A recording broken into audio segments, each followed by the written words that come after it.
हुकूमत महाराष्ट्र ने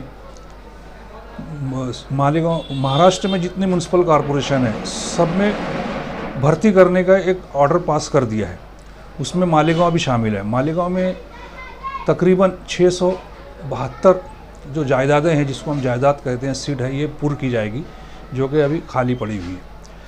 ये जायदाद पुर करने से पहले अगर किसी को इस कॉरपोरेशन में एप्लीकेशन देना है नौकरी करने के लिए, तो उसके लिए थोड़ा सा उसको समझना बहुत ज़रूरी है और हकीकत भी मालूम होना चाहिए कि महाराष्ट्र गवर्नमेंट ने जब मालेगांव म्यूनसिपल कॉरपोरेशन को जब मंजूरी देने के बाद मालेगांव म्यूनसिपल कॉरपोरेशन ने विभागीय आयुक्त नासिक जो है उनके पास वो पूरा का पूरा कॉपी भेजी।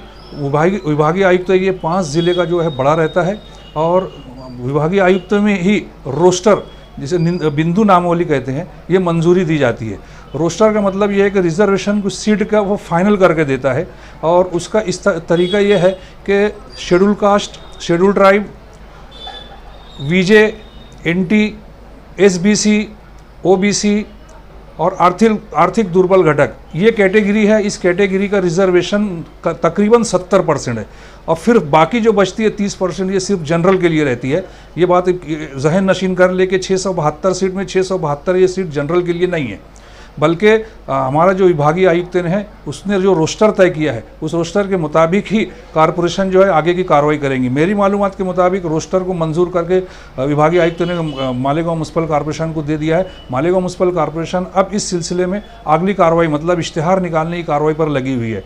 एक बात और मैं बताते चलूँ कि कॉरपोरेशन ने एक एजेंसी नेमा है जो कि एग्ज़ाम लेगा, तो उस एग्ज़ाम की जो पोस्ट है 672 और कम ज़्यादा हो सकती है वो, तो उस पोस्ट के लिए अलग अलग क्वालिफ़िकेशन की ज़रूरत पड़ती है।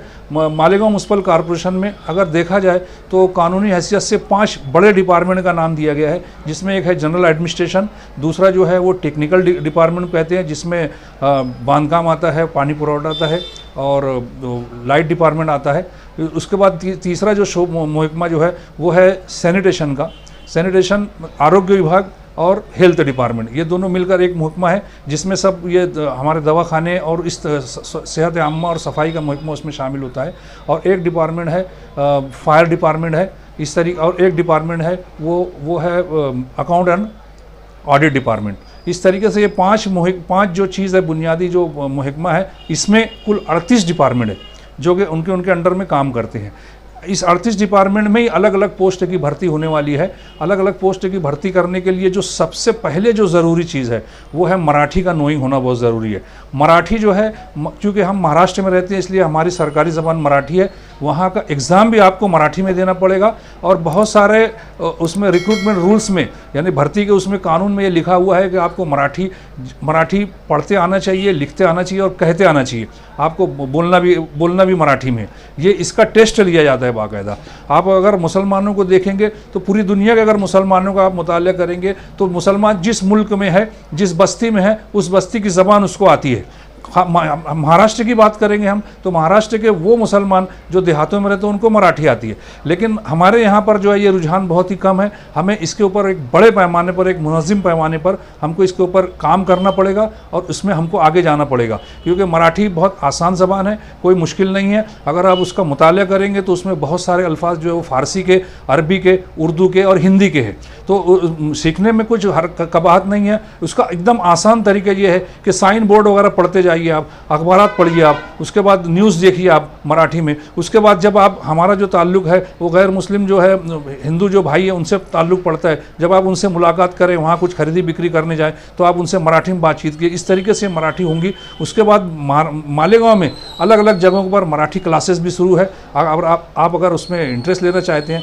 आप अगर उसमें जाना चाहते हैं तो मराठी क्लासेस वहाँ पर ज्वाइन कीजिए। बहुत सारी फ्री ऑफ कॉस्ट है, बहुत सारे लोगों कुछ नॉमिनल फ़ीस लेते हैं, लेकिन मराठी आपको कंपलसरी है, ये सबसे पहला है। दूसरी बात यह है कि चूँकि दुनिया जदीद है और जदीद तर्ज में जानने के लिए कंप्यूटर का जानना बहुत ज़रूरी है। कॉरपोरेशन के जब भर्ती में सबसे पहले आपसे सवाल पूछा गया आपने MSc पास किया गया, तो उसके लिए ज़रूरी है कि MSc पास करना, और MSc पास करने के अलावा आपको मतलब उसके ऊपर कंप्यूटर पर बैठाकर आपसे प्रैक्टिस भी ली जाएगी। मराठी एग्ज़ाम में जब मराठी होता है तो मराठी की टाइपिंग भी आना बहुत ज़रूरी है। मराठी टाइपिंग के लिए ज़रूरी है 30 लफ्ज़ फ़ी मिनट और अंग्रेज़ी के 40 लफ्ज़ फ़ी मिनट ये पास होना ज़रूरी है। हमारे यहाँ कैंप में, संगमेश्वर में और बहुत सारी जगहों पर उसकी क्लासेस चलती है। आपको बाकायदा उसका डिप्लोमा हासिल करना है और एक्चुअली मराठी टाइपिंग भी आना चाहिए, क्योंकि पूरा का पूरा कारोबार जो है वो मराठी में चलता है।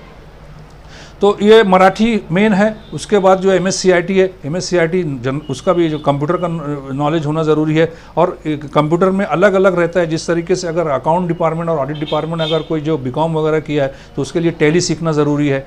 और दूसरे भी जो शोबे है उसमें कंप्यूटर का बहरहाल हर जगह पर काम लगता है। आपको रिपोर्टिंग मराठी में करना पड़ती है तो टाइप करना पड़ता है, आपको जो कुछ भी अहवाल देना पड़ता है वो सब मराठी में करना पड़ता है। मराठी हुई, उसके बाद ये कंप्यूटर का ज्ञान बहुत ज़रूरी है। अब उसके बाद जो आती है वो आती है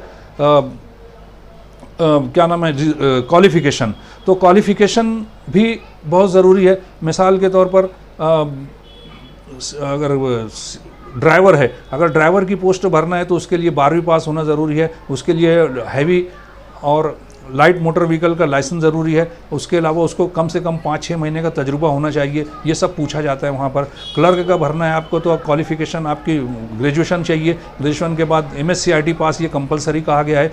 और 2 बच्चों का कायदा भी लागू है, इस पर भी ध्यान देना है हमें कि भाई वो उसका एफिडेविट आपसे लिया जाएगा। उसके बाद जो रिजर्वेशन मैंने अभी जैसे बताया कि भाई शेड्यूल कास्ट में तो एक भी मुस्लिम नहीं आते, लेकिन शेड्यूल ट्राइब में कुछ मुसलमान आते हैं उसमें। उसके बाद OBC है, OBC में तो बहुत मालेगांव में काफ़ी उसकी कसरत है, बहुत ज़्यादा तादाद में हम OBC मिल जाते हैं। उसके बाद एक VJ और NT है, इसमें भी मुस्लिम मिलते हैं।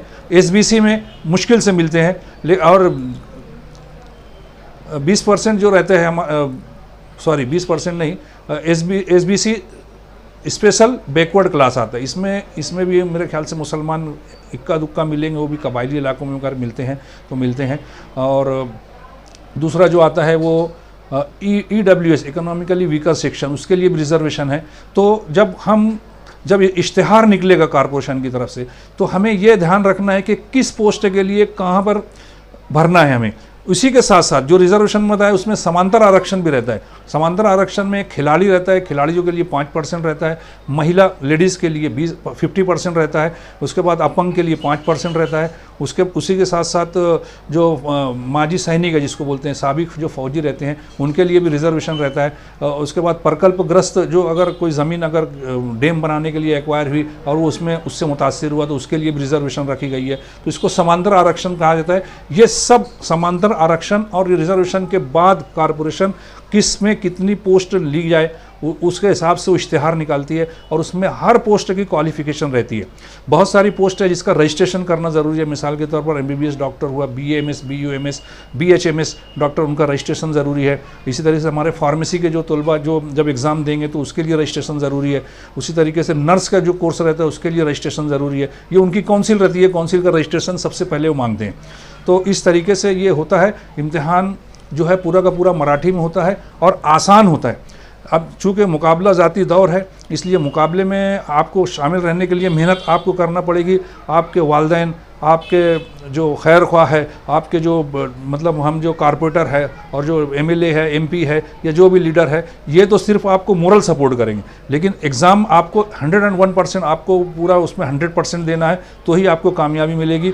मेहनत 100% दीजिए, नीयत साफ़ रखिए, ये मेरा ये अपना कहना है। और जो भी सपोर्ट लगेगा, सभी लोग सपोर्ट करते हैं आपको, ऐसा कोई मसला नहीं है। और सबको सब नौकरी मिल जाएंगी ऐसा भी ज़रूरी नहीं है। बहुत सारे हो सकते हैं कि इसमें नौकरी में फेल भी हो जाए या इसमें क्वालिफाइड ना कर पाएँ, तो ऐसे लोगों को मायूस होने की ज़रूरत नहीं। हो सकता है अल्लाह ताला आपसे किसी दूसरा काम लेना चाहता है, किसी दूसरी नौकरी में आपको लेना चाहते हैं, तो आप उसके ऊपर भी ध्यान दीजिए। लेकिन जब इसका एग्ज़ाम आएगा तो ये एक सुनहरी मौका है। इस सुनहरी मौके का आप पूरा का पूरा फ़ायदा उठाइए और किसी भी सूरत में इसको हासिल करने के लिए आपको कोशिश करना है, हत्तल इम्कान कोशिश करना है। एक बात और कहना चाहूँगा कि रिजर्वेशन के लिए जब OBC है तो OBC का सर्टिफिकेट चाहिए। उसी के साथ साथ कास्ट वेरिफिकेशन सर्टिफिकेट भी चाहिए। अगर आपके पास नहीं है तो कम से कम वहाँ दाखिल करके उसकी कॉपी आप दाखिल किए तो उसको एलिजिबल माना जाता है। तो इस तरीके से मेरी तमाम उनसे नेक ख्वाहिशात है। और दूसरी एक बात ये कहना है कि बहुत सारे लोग जो इसमें एलिजिबल नहीं होंगे तो वो दूसरी तरफ भी ट्राई कर सकते हैं, क्योंकि दूसरी कॉरपोरेशनों में भी बहुत ज़्यादा है। हमको होम सिकनेस से भी निकलना है, मालेगांव का जो मालेगांव फोबिया उससे निकल कर बाहर जाना है, लेकिन उसके लिए कड़ी मेहनत है और कड़ी मेहनत के ज़रिए ही सब चीज़ हासिल होती है।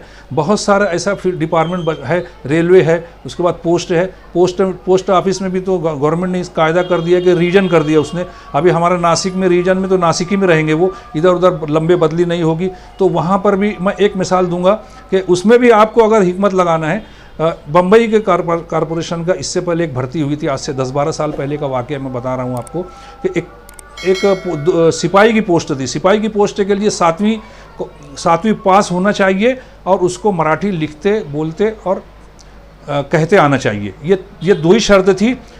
तो 200 पोस्ट के लिए तकरीबन 21,000 एप्लीकेशन आए हैं और 21,000 एप्लीकेशन में वकील जो LLB पास था उन्होंने भी एप्लीकेशन दिया, MA वालों ने किया है, BA वालों ने किया है, BSc वालों ने किया है, इंजीनियर जो हुए थे उन्होंने भी एप्लीकेशन दिया था, प्यून की। मतलब मुकाबला जाती दौर है, आज इतनी नौकरी की मारा मारी है, आप इस बात को समझ सकते हैं। तो बॉम्बे म्यूनसिपल कॉर्पोरेशन ने सोचा कि इनका एग्ज़ाम लिया जाए 100 मार्क्स का। एग्ज़ाम में जो क्वालिफाई होगा, जो पास होगा, उसको हम नौकरी पर लगा देंगे। एग्ज़ाम लिए उन्होंने, 21,000 एप्लीकेशन का उन्होंने रिटन एग्ज़ाम लिया और 100 मार्क्स का पेपर रखा 200 पोस्ट के लिए। तो 200 पोस्ट के लिए 800 अफराद ऐसे थे जिनको 100 में से 100 मार्क्स मिल गई। अब गवर्नमेंट के लिए ये प्रॉब्लम हो गया कि किसको लिया जाए। तो वो मामला कोर्ट में, मुंबई हाई कोर्ट में पेश हुआ। मुंबई हाई कोर्ट ने कहा है कि, तो उन्होंने क्राइटेरिया जो लगाए थे वो क्वालिफिकेशन से लगाए थे। तो बॉम्बे हाई कोर्ट ने ये कहा कि नहीं, हम ये उसके लिए क्वालिफिकेशन का जो क्राइटेरिया है वो फिक्स 7वीं पास है। एक मरतबा अगर 7वीं पास का बच्चा है तो उसको भी वो वही कैटेगरी में आएगा जो LLB पास है या जो BE सिविल है, एप्लीकेशन जो दिया हुआ है। तो ये जो है, ये वहाँ पर फिर कोर्ट ने ये फैसला किया कि उम्र के हिसाब से लगाया जाए, जिसकी उम्र सबसे ज़्यादा है उसको पहला नंबर दिया जाए और उस हिसाब से उनको वहाँ भर्ती हुई है। तो मेरा कहने का मतलब यह है कि मुकाबला आप देखिए किस तरीके से होता है।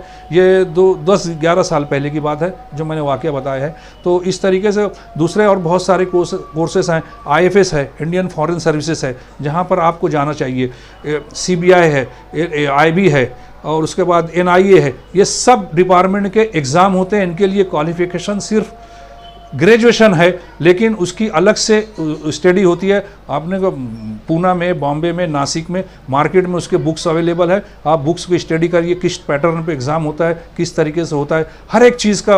अभी तलाठी की एक निकली हुई है, तलाठी के लिए सिर्फ SSC पास होना ज़रूरी है, लेकिन उसके लिए जो रिटन एग्ज़ाम होगा उसका किस टाइप के क्वेश्चन पेपर आते हैं ये आपको मार्केट में अवेलेबल है। आप उसको स्टडी करिए, उसके मुताबिक जाइए, विज़न बड़ा रखिए। मेरा तो ये कहना है कि आपको अगर सही मायने में करना है तो आपको UPSC और MPSC एग्ज़ाम का आप टारगेट रखिए और उसके हिसाब से आप कोशिश कीजिए। मैंने बहुत सारी जगह पर देखा है जो IAS एग्ज़ाम में जो बच्चे फेल हो जाते हैं तो उनकी स्टडी इतनी होती है कि ठीक है वो फेल हो गए, नहीं लग पाए, वो भी अल्लाह की तरफ से रहता है। तो वो नहीं लगे, लेकिन वो दूसरे कंपनियों में गए हैं, लेकिन उनका वो इतना स्टडी है कि वो एक कलेक्टर के लेवल पे आंख से आंख मिलाकर बातचीत कर सकते हैं। तो इस लेवल पर हमको भी जाना है, हमको कोशिश करना चाहिए। हमारी तमाम लोगों की नेक ख्वाहिशात हैं और अगर कभी कोई चीज़ की ज़रूरत पड़े तो इंशाल्लाह मदद ज़रूर की जाएगी। वक्तन फ़वक्तन हम अखबारात में देते रहेंगे और YouTube चैनल का हम भी बहुत शुक्रिया अदा करते हैं। जज़ाकल्लाहु खैरन कसीरा।